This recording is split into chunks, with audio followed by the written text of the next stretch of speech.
not the drugs. You know what I mean? I always loved the drugs, but you know, they don't control me. I control them.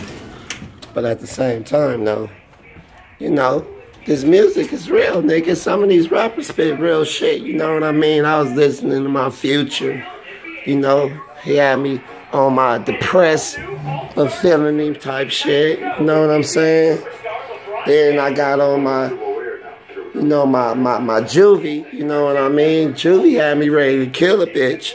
I ain't gonna lie. Juvie had me ready to kill a bitch.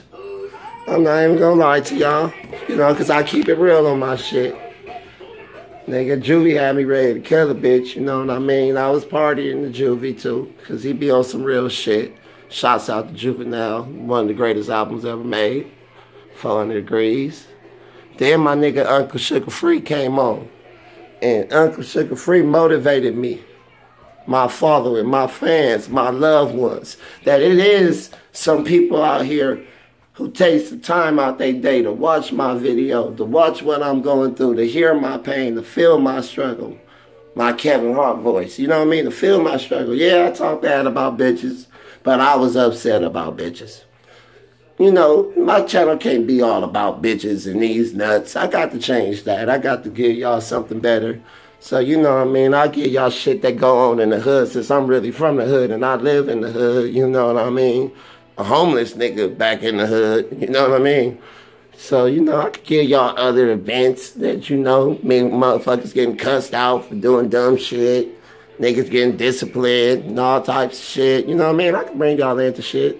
It's a lot of things that go on in the hood, you know. I tried to stay away from it for 9 years, raise a family. Really didn't work out, you know what I mean? But hey, homie still got love for me. I came back to the hood. So I love the hood, you know what I mean? Nigga disrespect my hood like nigga disrespecting me. So don't do that, fans or people who ain't fans. If you don't like the show, you know, say what you want to say about me. But leave certain people out of it. You know what I mean? Because then I'm going to get back on my juvenile killer bitch mode. And I don't want to go there. I'm happy right now. For real, like for real. Look at my face. I'm happy. Just like for real. Happy, happy, happy. But you know, I love y'all. Shouts out to my viewers. I love you. These Nuts Enterprise.